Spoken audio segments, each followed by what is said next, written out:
지난 시간에 르네상스 시기에서 이어지는 매너리즘의 시기하고 바로크 시기를 시간 순으로 조금 봤어요.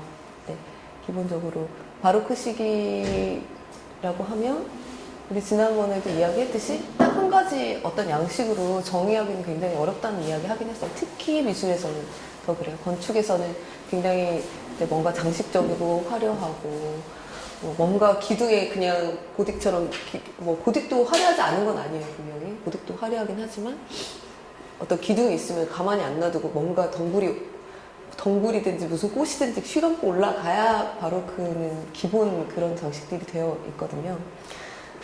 매너리즘 시기는 르네상스 시기에 기술들이 반복되어서 사용되기는 하였지만 그 시대부터는 점차로 우리가 추에 대한 것들을 발견해 간다는 이야기를 했었죠.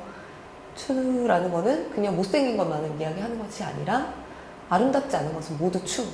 그렇기 때문에 예수의 고난이라든지 순환, 고통 이런 것들도 다 추의 주제에 해당되는 것이고 아름답지 못한 것이기 때문에 우리가 현실에 더 직시하는 것 그런 태도이기도 하다는 이야기도 했었어요.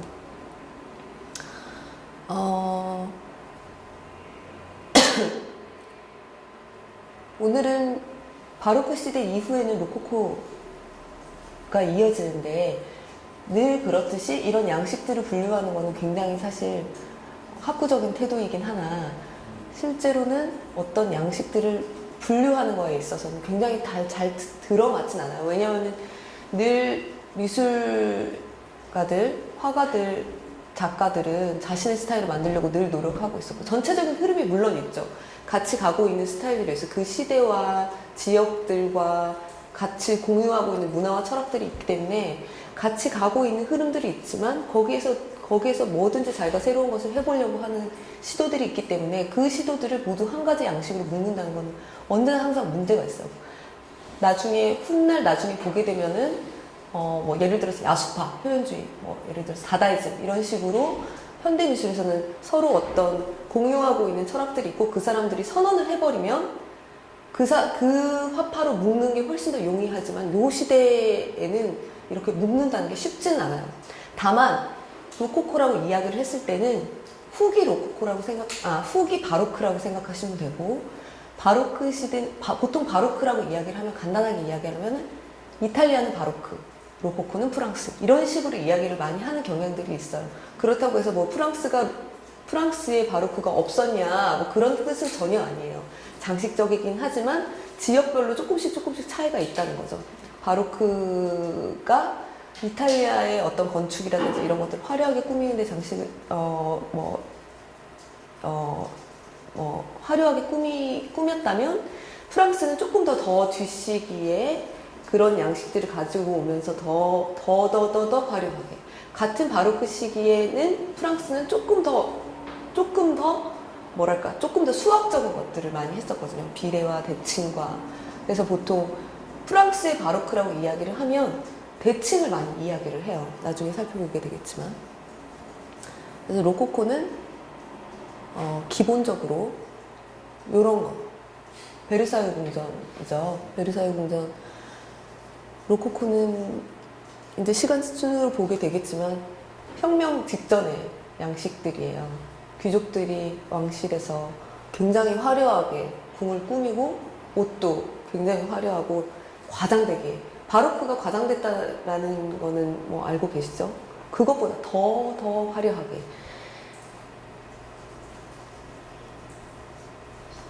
루브르의 가장 유명한 로코코 양식을 대표한다고 이야기할 수 있는 베르사유 궁전의 거울의 방이에요. 거울의 방 같은 경우는 이렇게 사진을 찍어 놓으면 굉장히 사실 헷갈려요. 어떤 게 거울이고 어떤 게 창인지. 네, 보시면은 이렇게 이쪽은 지금 보이시죠? 거울 약간 이렇게 거울에 그 상이 왜곡되어 있는 것이 보이실 테고 여기는 이제 창이죠. 같은 양식으로 이 방을 동그랗게 만들었는데 한쪽에서는 당연히 채광 빛이 들어오는 창으로 만들어졌고 반대편에는 똑같은 방식으로 거울을 붙였어요. 그래서 창이 마치 있는 것처럼 빛을 반사해서 계속 돌아가면서 창이 있는 것처럼 보이게 만들어 놨어요. 새가 위에는 새와 꽃과 천사들과 이런 것들로 장식되어 있고 갖가지 식물들로 장식되어 있죠. 이때 당시에는 거울이 굉장히 귀했어요. 베네치아의 독점품이었죠. 사실 이탈리아 베네치아에서만 거울을 만들었어요. 근데 당시 요때 요 거울의 방을 꾸미기 위해서 그 프랑스에서 베네치아의 그 거울을 만드는 장인들을 데리고 와서 이 방을 꾸몄다는 이야기가 있죠. 당시에 이제 중상주의 어떤 그 상업을 굉장히 중요시하고 자국의 어떤 경제를 이렇게 발달시키려고 노력하고 있었기 때문에 다른 나라의 장인들을 데리고 와가지고 기술을 전수하는 것도 굉장히 중요했어요. 그래서 당시 베네치아에서 이탈리아에서 그래서 암살자들을 보내서 그 베네치아의 장인들을 독살하려고 했다라는 어떤 뭐라 그럴까 뒷얘기? 사실인지 아닌지는 확실하진 않지만 그런 뒷얘기가 있을 정도로 그런 이야기가 남아있어요. 이거는 이제 조금 더 크게 천장을 보여주기 위해서 천장과 이 샹들리에 이게 전형적인 이런 방식이 이제 전형적인 로코코 양식이라고 이야기를 해요. 이거는 프랑스의 바로크 베르사유에 있는 베르사유 성당인데요. 이탈리아의 어떤 이탈리아의 바로크하고는 조금 다른 방식의 바로크예요. 조금 더 대칭적이에요. 바로크, 프랑스의 바로크라고 이야기했을 때는 이탈리아의 바로크라고 한다면 더 장식적이고 오히려 로코코에 더 가깝고 그래서 우리가 현대 복식이나 현대 디자인 같은 데서 바로크 양식을 이렇게 보통 재현하거나 패러디하거나 어디에 디자인적 요소를 갖다 쓸 때는 굉장히 이런 휘감아지는 모양들을 많이 쓰는데 보통 대칭으로 많이 쓰죠. 대칭을 쓰면 무조건 바로크다. 대칭을 안 쓰면 로코코다. 보통 이렇게 이야기를 해요. 근데 이거는 이제 나라의 차이, 나라가 이제 그 프랑스라는 나라가 갖고 있었던 바로크적인 어떤 특성이라고 이야기할 수 있겠죠. 이것도 이제 바로크인데 여기는 리투아니아에 있는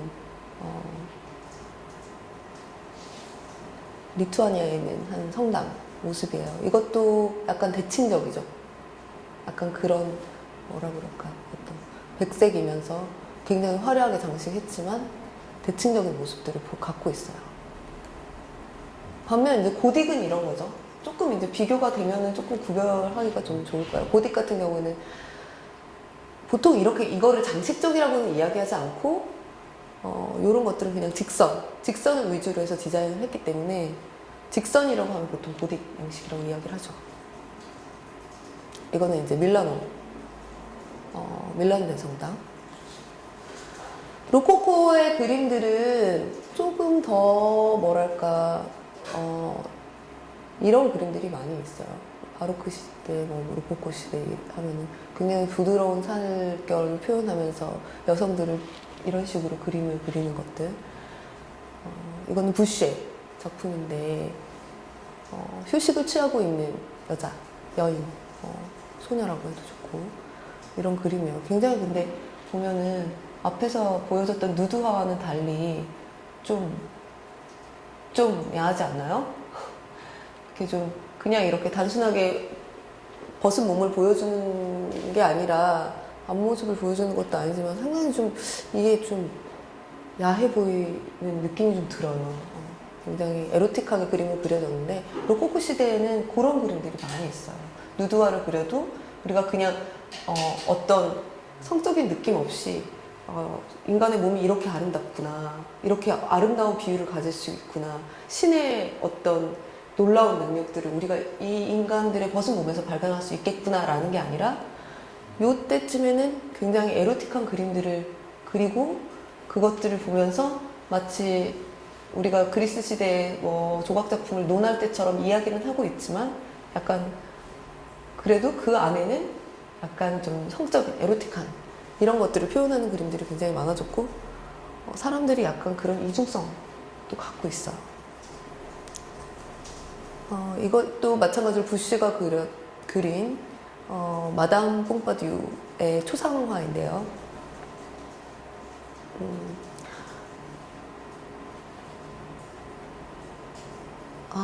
제가 갑자기 지금 왕이 생각이 안 나는데 이따 쉬는 시간 한번 찾아보고 다시 말씀드릴게요.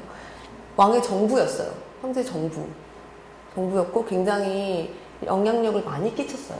예술가들도 후원했고 보면은 부시에도 이 그 뽕파듀의 어떤 지원을 받았기 때문에 이 여인의 초상화를 그리는데 굉장히 공을 들였어요. 아름답게 그려졌고 책을 들고 있고 책을 들고 있는다는 게 당시에는 그렇게 늘 이렇게 긍정적으로 평가되는 것은 아니지만 어쨌거나 뽕파듀의 어떤 지적인 것과 예술, 학자들을 후원하는 것들 이런 것들을 상징하기 위해서 이런 책을 들고 있게 하고 뒤에 화려하게 장식되어 있는 것들을 통해서 아마도 예술가들을 후원하는 것을 드러내려고 했었던 것 같아요. 전형적인 로코코 양식의 모습을 입고 있어요. 가슴을 좀 파이고 레이스와 화려한 레이스와 꽃으로 장식되어 있었던. 뽕파듀는 자신의 영향력을 잃지 않기 위해서 사실 이 앞에서 봤었던 이 어린 여인을 자신의 정부였던 왕에게 소개를 시켜줬죠. 루이스 오미피라는 여자였는데 이 여자는 사실은 매춘부였어요. 그래서 자신의 영향력을 뺏기지 않으려고 다른 정부들에게 뺏기지 않으려고 갑자기 왜 왕 이름이 생각이 안 나지? 어쨌거나 이 그림이 이렇게 야하게 그려진 데는 뭔가 이유가 있을 것 같죠? 그렇죠. 재미난 뒷얘기들.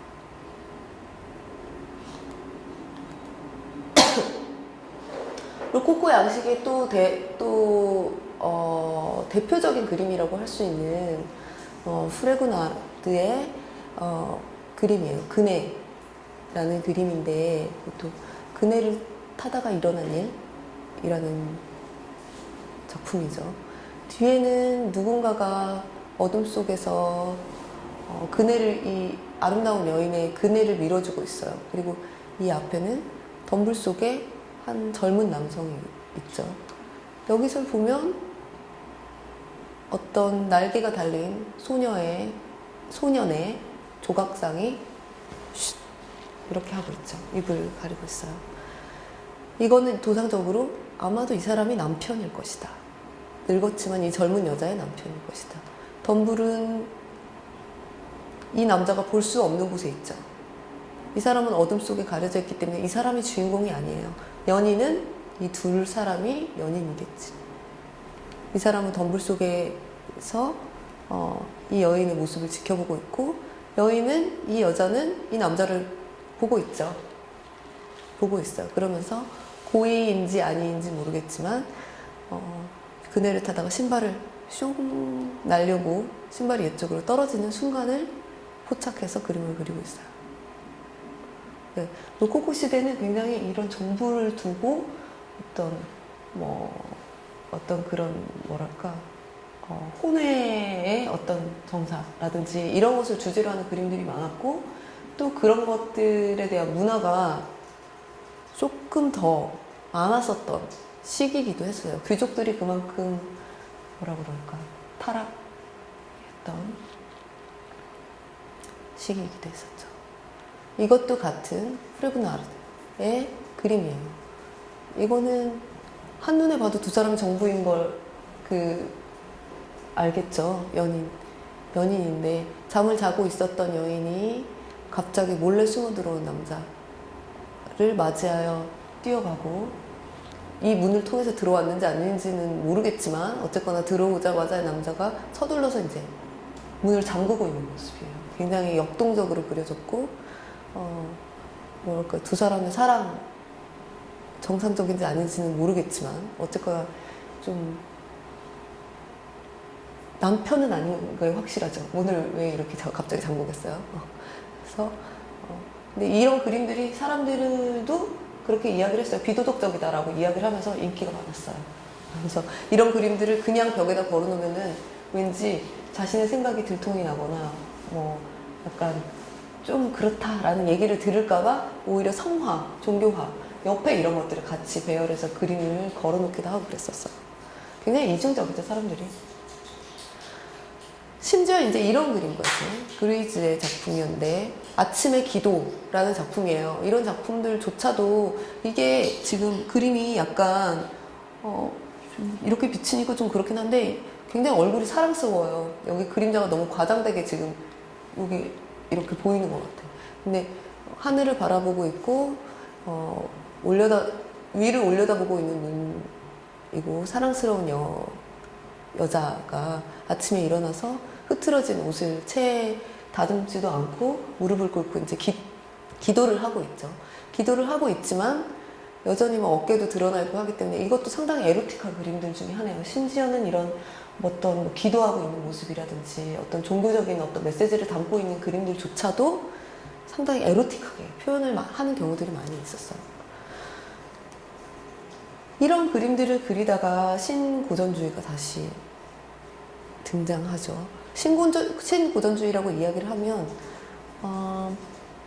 고전이라고 우리가 이야기하면 클래식이라고 하면은 우리가 어떤 시대를 말한다고 얘기했었죠?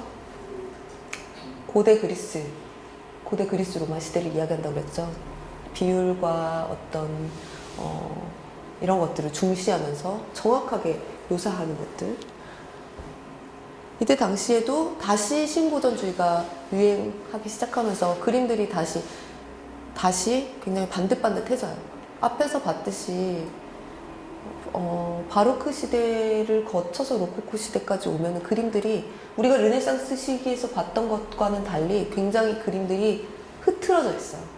선과 선이 명확하지 않고 색깔과 색깔 사이를 번지게 하고 뚜렷하게 명확하지 않죠. 우리가 르네상스 시기 그림들 생각해 보면은 빛이 다 온 방안을 가득 밝게 해서 어디가 명암이다라고 딱히 이야기하기가 어려울 정도로 모든 빛 속에서 모든 것을 다 발견할 수 있게 만들어놨죠. 근데 바로크 시기만 해도 명암이 또렷해지면서 어둠 속에서 흩어지고 있는 색깔들이 보이기 시작했고, 이 시기가 되면 심지어 빛 속에 있는 것조차도 명확하게 표현을 안 해요. 이렇게 붓으로 뭉개서 그림을 그리기 시작해요. 이런 것들은 초상화니까 조금 예외적이긴 하지만, 그래서 이런 살결들의 느낌들이 더 부각되기도 하고 이런 식으로. 근데 고전주의 그림 같은 경우에는 더 뭐라 그럴까, 다시 바로크 시대, 르네상스 시대의 그림들처럼 조금 더 분명한 경향을 가지기 시작해요. 이거는 많이 알고 계시겠지만 화학자로 알려져 있는 라부아지에 그림이에요. 초상화. 라부아지에와 그의 부인. 그죠?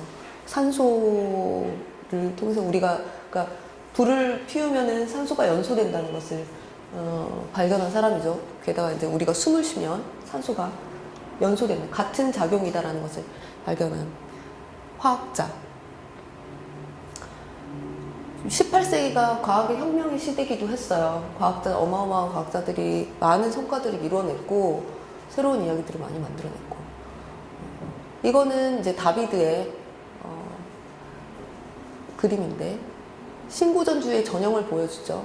이런 누울 수 있는, 기대 누울 수 있는 의자에 맨발로 앉아서, 전형은 엠파이어 스테이트가 아니라 엠파이어 양식이라고 하죠. 이런 옷을 H라인에 몸을 조이지 않는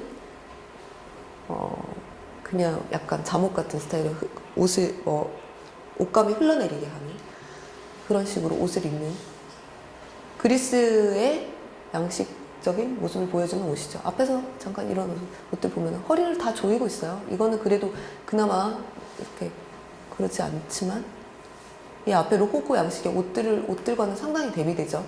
이렇게 화려하게 장식을 하고 허리를 가느다랗게 조이고, 심지어는 이렇게 루프를 넣어가지고 양옆으로 뿅, 엉덩이를 뿅 이렇게 크게 보이게 하는 양옆으로, 그런 것들이 상당히 유행했었는데, 신고전주의 시기가 되면 이런 스타일들, 더 이상 이제 허리를 막 졸라매는 그런 스타일이 아니라 이런 스타일이 최첨단으로 알려지게 됐죠. 요 그림은 다비드의 요 그림은 상당히 당시에도 많은 사람들의 각광을 받아서 앵그르가 비슷한 그림을 하나 그렸죠. 앞에서 우리 지난번에 이야기했었지만 카메라 오스큐라 이야기를 했었죠.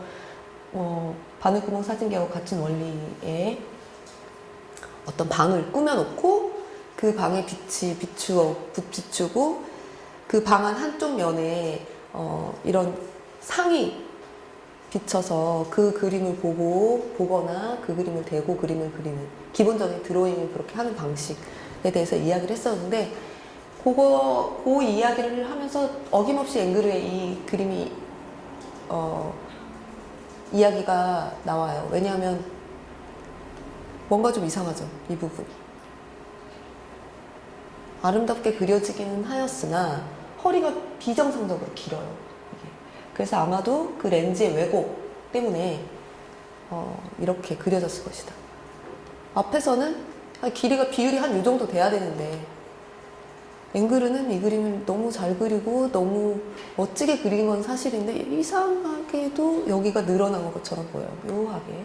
아마도 그 카메라 오스큐라를 통해서 봤을 때 이 부분만 이렇게, 이 부분이 이렇게 약간 왜곡되었던 것 같아요.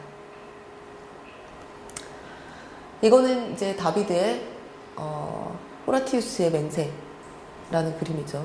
신고전주의의 대표적인 어떤 주제들이 그리스 로마 시대의 이야기들을 가져와서 그림으로 그리는 게 다시 유행하기 시작했어요.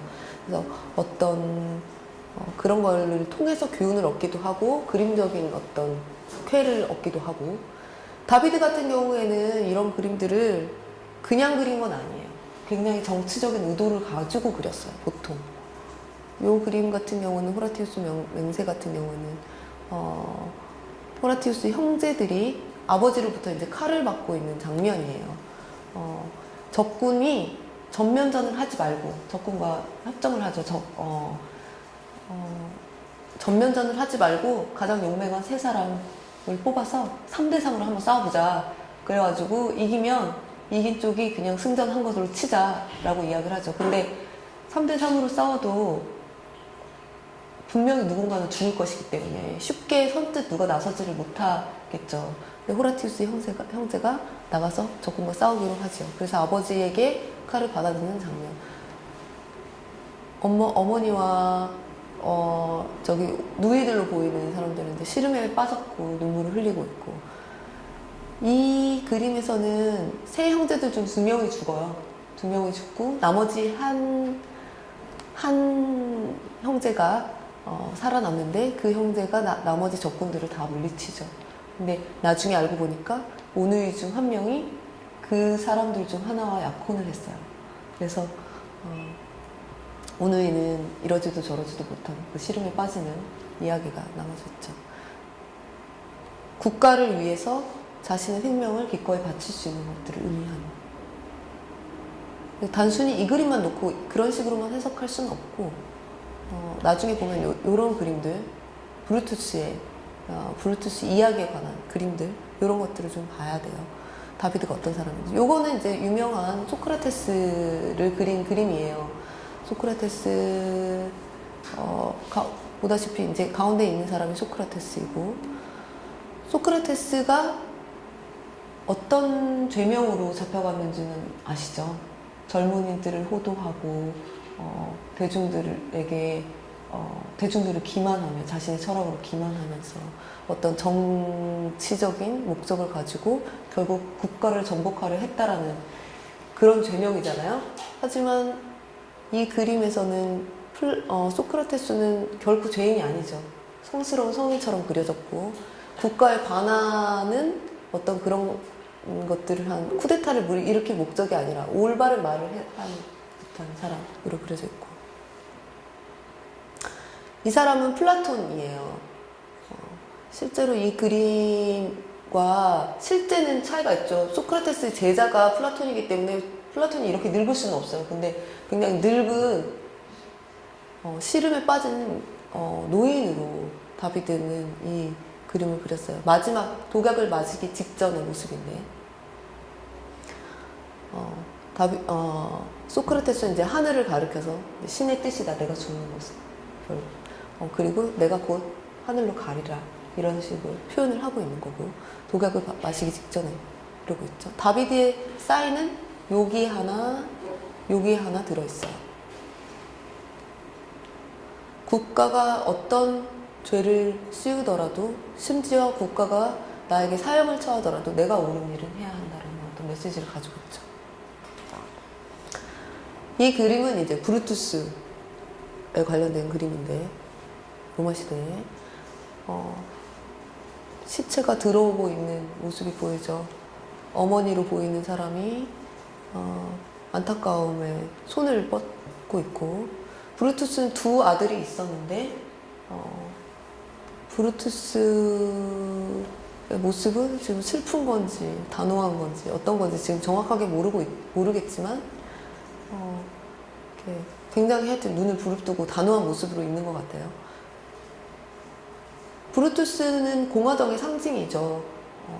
왕정이 아니라 공화정의 상징인데, 아들들이 브루투스의 공화정을 전복하려는 데에 가담을 했어요. 그래서 아버지가 결국에는 아들들을 죽이는데 찬성을 한 거죠. 그래서 아들들이 죽음을 당해서 집으로 돌아오고 있지만, 그렇게 자신의 아들들이 죽어서라도 공화정을 지켜야 한다라는 신념을 가지고 있었던 거죠. 당시에 이제 혁명의 분위기가 있었기 때문에 절대 왕정이 무너지고 공화제가 일어나고 있었고, 다비드는 그런 정치적인 어떤 것들에 가담 실제로 했었고 완전히 지지하고 있었기 때문에 이런 그림들은 그런 당시의 혁명적인 분위기를 반영하고 있어요. 실제로 이 그림은 네이버라든지 다음도 그렇고 이름 있는 분들이 이 그림의 해설을 많이 써 놓으시긴 하셨더라고요. 그런 책도 있고. 근데 사실 인터넷이나 어떤 국내 책 중에 정확하게 이 그림을 해석한 그림이 별로 없는 것 같아요. 이 그림 같은 경우에는 다비드가 왕으로부터 어떤 왕의 주문을 받고 그린 그림이 아니에요. 다비드가 그린 그림이었고, 당시에는 살롱전들이 있었어요. 그러니까 굉장히 이게 뭐냐면, 그러니까 당시에 유명한 화가들이나 괜찮은 그림들을 일종의 비엔날레? 광주 무슨 아트 비엔날레 이런 것들 있잖아요. 그런 것들처럼 이렇게 모아서 전시를 하는 방식인데, 그런 전시들이 당시 프랑스에 있었어요. 그래서 그 살롱전을 출품하기 위해서 만들었던 작품이에요. 그래서 당시에 이 그림이 그려졌을 때는 그 혁명의 기운들이 너무 많이 남아있었기 때문에 이 그림을 오히려 정부에서는 걸지 못하게 막았어요. 비엔날레 주최하는 데서는. 그런데 이 그림을 걸고 다비드의 제자들이 그 앞을 막아서고 이 그림을 떼는 것을 이렇게 막는 그런 일들을 했었죠. 굉장히 사실은 선동적인 그림들 중에 하나예요. 이거는 이제 마라의 죽음, 유명한 그림이죠. 마치 예수가 죽어서 늘어져 있는 것 같은 느낌으로 마라를 그렸어요. 마라는 당시 혁명군이었죠. 혁명군이었기 때문에 다비드의 어떤 정치적인 입장들을 보여주고 있죠. 마라는 살해당했는데, 마라는 원래 그리고 유명해요. 피부병이 있었던 걸로. 그래서 자기가 일하는 곳에 욕조를 갖다 놓고 늘 목욕을 하면서 업무를 보고 뭐를 읽거나 편지를 쓰거나 뭔가를 할 때도 늘 욕조 속에 있었던 걸로 굉장히 유명해요. 지금 생각해보면 아토피 이런 거였던 것 같아요. 네.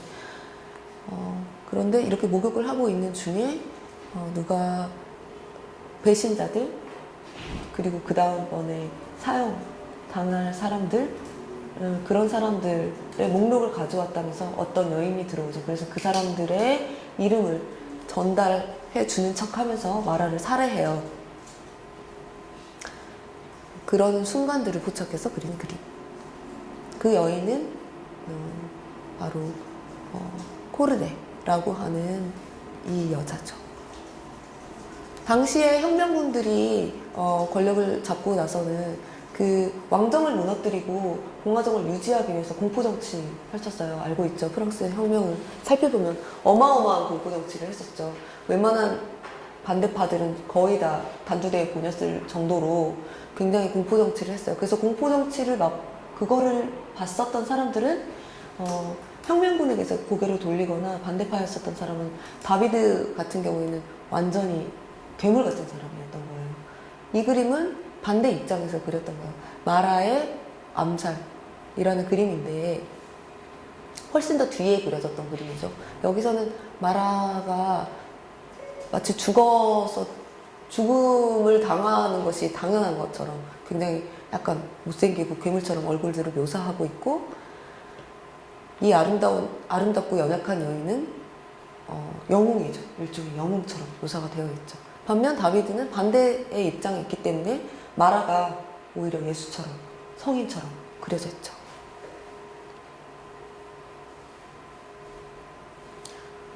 굉장히 잘 그린 그림이에요. 많이 알려져 있지는 않지만 이 그림도 굉장히 잘 그려진 그림. 그러면 다비드가 이렇게 정치적인 사람인데 아까 화학자라고 이야기했었던 라부아지에라는 사람을 그림을 그린 게 조금 특이하긴 하죠. 그러니까 그냥 과학자는 아니었겠죠. 라부아지에도 역시 혁명군에 당연히 협조했었던 사람들 중에 하나고 굉장히 자코벤당의 당원이었고 혁명을 엄청나게 지지했었던 사람이었기 때문에 이 그림 자체도 살롬전이나 어떤 전시에 완전히 금지됐던 그림 중에 하나예요.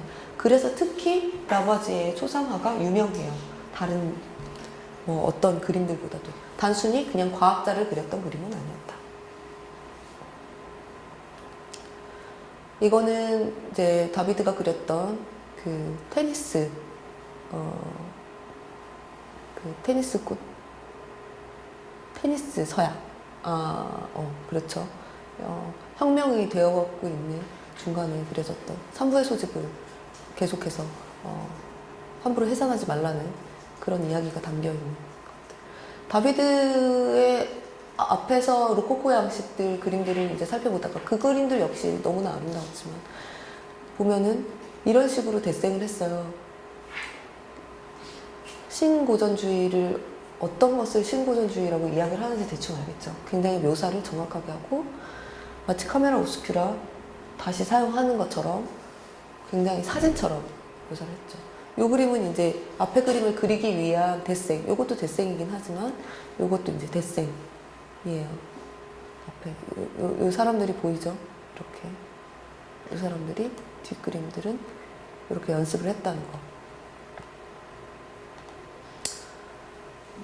신고전주의와 낭만주의가 시기가 교묘하게 겹쳐지면서 흘러가게 되는데요. 이런 신고전주의 작품들은 아까 앵그르 작품이나 다비드 그림들을 보다 보면 굉장히 뭐라 그럴까, 이렇게 사실적인 그림들에 대해서 사람들이 굉장히 식상해해요. 이때 당시. 앵그르의 그림이 너무 식상하다. 새로운 화파가 없을까? 이런 식으로 이야기를 많이 해요.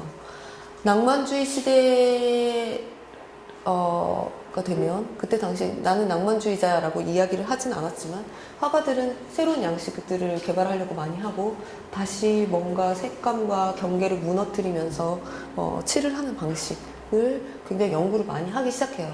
노발리스는 시인인데요. 낭만주의의 어떤 성격들을 잘 표현한 문구에서 제가 하나 가져와 봤어요.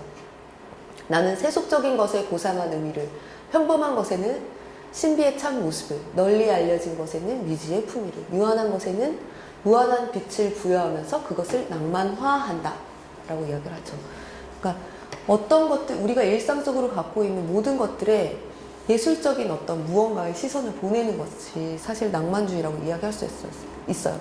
사실 르네상스의 미술이라고 한다면 보통 수학적인 것, 그런 것들을 이야기하잖아요. 굉장히 정확하고 사실적이고. 그러니까 심지어 카메라 옵스큐라라는 장치까지 이용을 하면서 사실적인 묘사를 하게 되는데 그런 것들에 대한 일종의 반대응이에요. 이 시기가 되면은 계몽주의가 발달하기 시작하고 이성주의라고 하죠. 보통 이성을 찬미하는, 인간의 이성을 찬미하는 것들. 과학이 발달하게 되면서 실험에 근거한 어떤 것들, 정확히 근거가 있는 것들을 더 선호하게 되고, 또 증명 가능한 것들을 믿게 되죠. 하지만 대표적으로 종교를 포함해서 증명 가능하지 않은 것들이 너무나 많죠. 특히 예술은 그렇기 때문에 더 증명 가능하지 않은 것들을 다루어야 한다는 생각들을 이 시기에 가지기 시작했었고, 그리고 미술이라고 한다면 점점 더 그런 것들을 추구해야 한다라는 생각들이 퍼져가기 시작했죠. 시인들이, 낭만주의 시인들이 더더욱 이때 많이 등장하게 되고, 어떤 비이성적인 것들을 추구하게 되는 것들도 바로 그런 이유 때문이에요. 논리적인 것들을 오히려 거부하는 거죠. 특히 이제 산업화가 이루어지면서 산업화에 대한 반동으로 이런 것들이 더 많이 나오게 돼요. 산업화라고 이야기를 하면은, 산업화의 반대라고 하면은, 산업화가 시작되기 시작하면 도시가 점점 더 커지게 되죠. 더 우리 지금 살고 있는 도시와 점차 비슷한 형태의 도시가 만들어지게 되는데, 도시가 만들어지게 되고 사람들이 집중하게 되고 기계화되고, 그러다 보니까 이성, 수학, 숫자 이런 것들이 더 많이 추구하게 되고, 그러다 보니까 낭만주의 시기 같은 경우에는 이런 것들을 다 거부하게 되니까 과학이 발달한 지금보다 과학이 덜 발달한 과거, 기계가 없는 과거, 과거는 그러므로 순수했던 시대라고 인식되기 시작해요. 그래서 어떤 르네상스 시기보다도 중세 시대를 더 발굴하게 되고, 그때가 더 중요한 시기로 다뤄지게 돼요. 자프란스키라는 학자는 낭만주의를 이렇게 그냥 평가해요. 미학적인 수단을 통한 종교의 확장, 이라고 얘기해요. 종교가 어떤 것을 증명하진 않잖아요. 근데 아름다움에 관한 어떤 것들, 예술을 통해서 그런 어떤 태도들, 그러니까 증명 가능하지 않은 것들을 확장해서 이야기한다라는 거죠. 대표적인 것이 고야.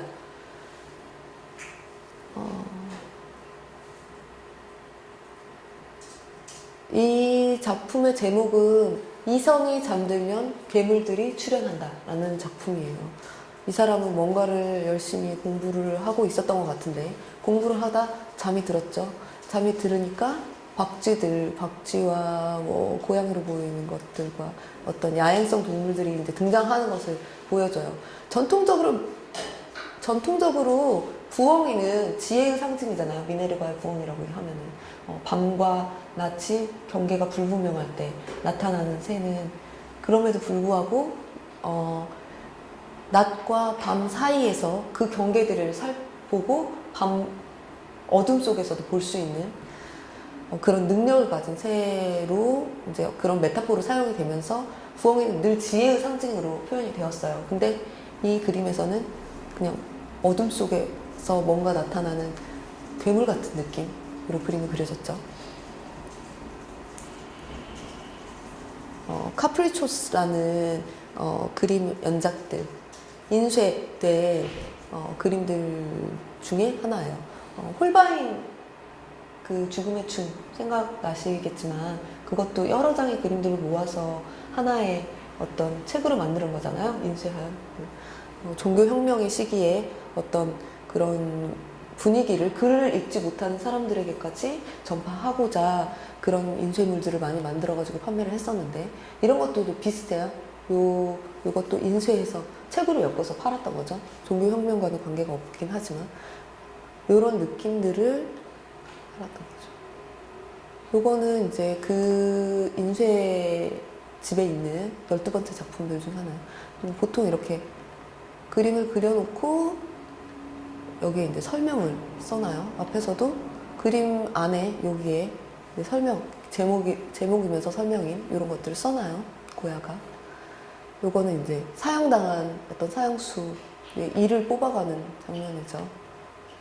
어떤 우화적인 이야기를 통해서 깨달음을 주는 거죠. 이거는 나쁜 밤이라는 작품인데, 밤이고 바람이 심하게 불어서 이렇게 쓰고 있던 두건이 날아가서 앞이 보이지 않는 그림이죠. 고야는 이렇게 펄럭이는 이 천? 이런 것들을 참 잘 그렸어요. 그러니까 보통 로코코 시대도 마찬가지고 바로크 시대도 마찬가지고 천이라고 하면 굉장히 화려한 것을 꾸밀 때 많이 쓰여요. 그러니까 화가들이 이렇게 빈 공간들이 나오면은 어떻게 장식적으로 다 채우고 빈 공간이 이렇게 있으면 뭐 하늘 그리기도 뭐하고 이렇게 뭐 구름 그리기도 뭐하고 너무 심심하고 그러면은 흩날리는 천을 하나 그려요. 그러는 경우들이 굉장히 많거든요. 공간을 채우고 더 화려하게 보이게 하기 위해서. 근데 고야 같은 경우에는 전혀 화려한 거는 관계없이 아주 센 바람에 흩날리는 천을 보통 잘 그리는데 그런 식으로 표현한 화가가 그 이전에는 별로 없었어요. 그러니까 나쁜 이미지? 약간 괴이한 그런 느낌으로 천을 그린 사람들은 별로 없었거든요. 그래서 고야가 이런 식으로 천을 이렇게 이 사람은 아예 얼굴이 보이지가 않죠. 앞을 볼 수가 없을 것 같은데 이런 것들을 보면 고야의 약간 특징이기도 해요. 여기 이제 그 낭만주의 시대의 특징들을 좀 써놔 봤는데요. 감성과 직관을 중시하는 거. 왜냐면 이성이라고 했을 때 논리적으로 딱딱딱 떨어지는 것들을 선호하긴 하지만 그런 것들로 모든 것을 다 말할 수는 없기 때문에 예술에서는 적어도 이성으로만 말할 수 있지 않다라는 걸 보여줘야 된다는 거죠. 그러다가 보니까 아무래도 감정적인 표현을 낭만주의에서는 더 많이 하게 되고 언제든지 격렬한 감정에 대해서 표현하기 마련인데 좀 더 낭만주의 시대에는 더 우화적이에요. 우화라고 이야기하면 논리적으로 뭔가 맞지 않는 이야기들 속에서 느껴지는 감정 그런 것들을 이야기하기 때문에 보통 우리가 우화를 보면 어떤 느낌이 많이 드냐면 괴이하다는 생각이 일단 좀 많이 들고 그리고 무서운 느낌도 좀 들어요. 왜냐하면 우리가 이성으로 납득되지 않는 이야기이기 때문에 이상한데 뭔가 이상한데 무서워 이런 느낌이 보통 많이 들어요. 그래서 늘 그런 우화들을 비롯해서 이성과 반대되는 이야기에는 늘 공포가 포함이 돼요. 지난 시간에 공포에 대한 이야기를 잠깐 하긴 했지만 왜냐하면 내가 파악할 수 없고 내가 이해할 수 없는 부분에 대해서는 내가 모르는 것은 당연히 무섭게 되는 거예요. 납득할 수 없는 것들이기 때문에. 산업화라고 하면은 기계와 도시화 뭐 이런 거기 때문에 당연히 자연을 찬미하게 되겠죠. 이런 것들은 나중에 가면은 영국의 수채 물감이 더 이제 발명이 되고 그런 것들을 화가들이 더 많이 쓰게 되면서 영국 같은 데서는 풍경화를 더 많이 그리게 돼요. 그래서 영국에서 이제 또 낭만주의라는 이야기들이 또 많이 나오게 되는데 특히 자연이 주제가 되는 거죠. 아까도 말씀드렸지만 과거로의 회귀. 지금 현재의 과학이 발달하고 산업화되고 이성을 중시하는 현재 시대에는 순수함으로부터 멀어졌다라고 이야기를 하기 때문에 이런 방식의 이해 방식이 우리가 어린아이들을 바라보는 거하고 굉장히 비슷하죠. 어렸을 때 나는 굉장히 순수하고 지금은 그렇지 않다. 조금 더 때가 묻었다라고 생각하는 방식이 이때의 낭만주의적인 생각들하고 굉장히 연결이 돼요. 이런 이유들 때문에 미적 경험, aesthetic experience라고 보통 이야기하는 이런 미적 경험이라고 하는 것이 공포와 두려움, 경외심들을 주제로 많이 삼게 되죠. 이성으로는 파악될 수 없는 거기 때문에. 앞에서의 그림들 같은 경우에도 이런 그림들 같은 경우에도 이성으로 파악되지 않는 것들 그리고 이성이 잠들었을 때 무엇이 나올까 하는 두려움에서 만들어졌듯이 고야는 특히 이런 주제들을 굉장히 잘 그렸어요. 중세시대에 관한 주제들 중 하나가 마녀에 관한 이야기인데 중세시대에는 참 마녀에 관한 이야기들이 많았고 마녀 사냥도 있었고 근데 실제로 살펴보면 18세기, 17세기, 18세기에 마녀 사냥으로 죽은 여자들이 제일 많아요. 놀랍게도. 이런 경향들 때문이었죠. 마녀들이 모여있는 그림들을 그린 거죠. 마녀들의 안식일이라는 그림인데 아마도 이 염소처럼 보이는 존재가 악마일 것이고 마녀들이 이렇게 다들 모여 앉아서 이 악마의 이야기를 듣고 있죠. 이 그림에서 이제 궁금증을 일으키는 존재가 오른쪽에 있는 이 소녀의 그림이에요. 이 소녀는 마녀인지 아닌지 파악이 안 되고, 그리고 이 소녀는 인질로 잡혀온 것일까? 이렇게 이야기하는 사람들도 있고, 유인해서 그냥 유혹에 넘어가서 왔다라고 이야기하는 사람들도 있고, 학자들마다 이 그림들을 도상을 분석하면서 조금 분분이 좀 갈려요. 그냥 제가 보기에는 그냥 아코디언 연주하는 여자 같기도 하고. 근데 다만 마녀들이 여기서는 외모들이 좀 비슷비슷하죠. 공포와 어떤 두려워하면서도 경외심을 갖고 있는 것 같고, 굉장히 못생겼고. 근데 이 소녀만 좀 예뻐 보여요. 그래서 아마 이 존재가 조금 다른 존재일 것 같긴 해요. 이런 그림들을 고야는 그렸었고, 고야의 또 대표적인 작품 중 하나죠. 거인. 콜로수스라는 그 그리스 로마 시대에 나오는 어떤 거인, 신화 속에 나오는 존재죠. 이 그림을 보면 굉장히 공포에 관련된 그림이긴 하나, 그냥 단순히 미술에서만 보더라도 좀 혁명적인 그림들 중에 하나예요. 주제가. 우리가 그림을 이야기할 때 빛을 늘 이야기를 안 할 수가 없어요. 빛이 어디에서 왔느냐, 빛을 어떤 기준으로 쏘았고, 어느 부분이 빛을 맞았고, 어떤 부분이 그림자가 지며, 이걸 어떻게 표현했나. 그러니까 굉장히 사실 그림에서 전 미술사를 통해서 다 굉장히 중요한데, 이 그림은 빛 원이 조금 여기인 것 같은데, 논리적으로 맞지 않아요. 하늘은 까맣고, 밑에는 여기 부분이 환한데, 딱히 여기가 그렇다고 이쪽 부분이, 이 산 뒤에가 뭔가 비전이 있을 것 같다는 생각이 별로 들지 않아요. 화제가 난 것도 아니고. 어쨌거나 이런 빛을 놓은 것조차도 비이성적으로 그림을 그렸죠, 고야가. 게다가 붓질은 굉장히 거칠게, 그래서 경계를 막 무너뜨리면서. 어떤 사람들은 그렇게 얘기해요. 막 왕정 화가였는데 고야가 왜 이렇게 그림을 못 그렸어요? 이렇게 이야기하는데, 당시의 어떤 상황들, 당시의 어떤 흐름들로서는 이런 붓질들이 굉장히 혁명적이었고, 굉장히 새로웠기 때문에 당연히 많은 사람들이 선호했고, 남들이 쉽게 하지 않았던 거를 한 거죠. 굉장히 거칠게 현대적으로 그림을 그렸죠. 거인이 나타났고, 거인을 보고 도망치고, 여기서 말에서 떨어져서 이렇게 도망가고 있는 모습, 동물들이 놀라서 도망가고 있는 모습들 보면은 이런 부분들이에요. 붓질이 굉장히 거칠어요. 기존의 화가들과는 판이하게 달라요. 세밀하게 보면, 자세하게 표현하지 않았지만 빠르게 도망가고 공포에 질려하는 모습들이 사실 그대로 고스란히 담겨졌죠. 고야의 어떤 뭐랄까, 능력? 그런 것들이 보여지는 것 같아요.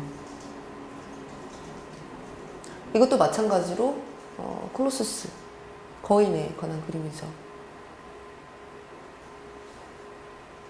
거인의 뒷모습인데 뭔지 알 수 없는 공포감이 느껴지는 그런 그림들 중 하나. 이거는 고야가 그린 그림. 후에 사실 이름을 붙였어요. 이 그림은 블랙 페인팅이라고 보통 이야기하는데, 검은 그림 시리즈들 중에 하나예요. 자신의 집을, 원래 궁중 화가였지만 고야가 나중에 시골에 가가지고 자신의 집을 짓고, 그 집의 벽마다 그림을 하나씩 그려놔요. 벽화를. 그 그림들 중 하나예요. 이 그림은 놀랍게도 식당에 그려놨던 그림이에요. 놀랍죠? 이 그림을 보면서 어떻게 밤이 넘어가지? 세턴이 자신의 아들을 잡아먹고 있는 장면이죠. 아들을. 사람들이 사실 그 제목은 사람들이 붙인 제목이고, 그 신화를 따서 이 그림을 그렸을 것이다 라고 하지만 사실 제목은 없어요. 그래서 어떤 걸 보고 그렸는지, 무슨 생각으로 그렸는지는 알 수가 없어요. 고야가 말년에 이런 작품들을 그린 거예요. 말년. 네. 제 기억. 네네네. 근데 그게 고야가 실제로 어떤 저런 괴기스러운 그런 괴물 같은 걸 그린 게, 실제 고야가 약간 그런 우리가 흔히 표현하는 이상한 명예들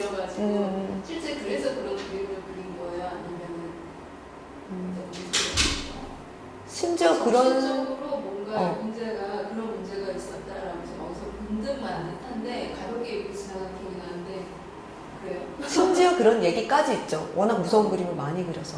근데 진짜는 아니에요. 근데 그게 확실한 얘기는 아닌 것 같고, 왜냐면 말년에 활동했었던 거나 교류했던 거나 이런 것들을 살펴보면 전혀 정신적으로 문제가 있었던 것 같진 않아요. 근데 다만 1800년 이후로 가면 고야가 귀가 먹어요. 그러니까 귀머거리가 되면서 베토벤도 마찬가지지만 귀를 먹게 되면서 사람들하고 소통하는데 좀 문제가 생기잖아요. 잘 안 들리니까 뭐 크게 얘기한다든지 뭐 그러면은 사람들은 아무래도 평가하기를 너무 괴팍한 성격, 성질을 자주 내는 사람, 그러니까 막 약간 사이코가 돼가는 거 아닌가 뭐 이런 식으로 평가를 많이 하긴 하죠.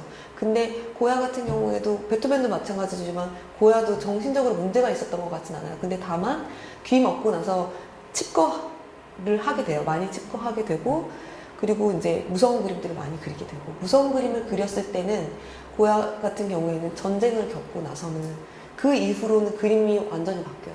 그러니까 주제 자체가 굉장히 뭐랄까 좀 전쟁의 참상을 보고 나서 그 참상에 대한 진실을 드러내려고 많이 했었던 것 같아요. 인간의 본성이라든지 결국에는 그런 것들을 계속 추구하면서 경려를 해보면 굉장히 정치적인 그림들도 많이 그렸기 때문에 아무래도 그 전쟁의 영향이 아마 가장 큰 것 같아요. 그 전쟁 그 영향이라고 말씀하셔서 그냥 생각이 나는 건데 문학 작품을 통해서도 그 그리스도인들의 그 문학 작품에 어떤 반영시키는 그런 것은 어떤 회자들의 설교 그런 것과는 조금 다르다고 어떤 분이 말씀을 하시는데 고야 같은 경우에도 고야나 아니면 베토벤 같은 예수 여기서 보여주신 다른 것들도 그런 비슷한 그런 것이 있어 그런 생각이 들지. 고야 같은 경우에도 마찬가지고, 사실 우리가 낭만주의라고 보통 이야기를 하면은 굉장히 진짜 뭐 아름다운 사랑이라든지 달콤한 연인의 뭐 어떤 것들 뭐 그런 것들을 생각하게 되지만, 실제 낭만주의 시대에 계속 쭉 보시게 되겠지만 낭만주의 시대에는 가장 정치적인 것들조차도 예술적으로 표현하는 것이 낭만주의인 거거든요. 그러다가 보니까 아무래도 정치적인 주제들, 그러니까 우리가 생각하는 것과는 많이 다르게 요 시기에 화가들이 굉장히 정치적이었어요. 실제로 뭐 어떤 것들을 가담하기도 하고, 그리고 고야 같은 경우에도 굉장히 왕정에 충실하지 않은 화가였어요. 왕정 화가였기는 했지만. 그래서 뭐 왕정화였던 그 궁정이 그렇죠. 궁정에서 소상화를 그렸었죠. 그게 원래 직업이었는데 그러다가 이제 훗날 뭐 말년에 가게 되면은 계속해서 정치적인 그림들을 그리고 그런 메시지를 줘요. 계속 네, 굉장히 모순적으로 왕정에 반대하는 느낌들의 그림들도 있고. 어쨌거나 우리 잠깐 쉴까요?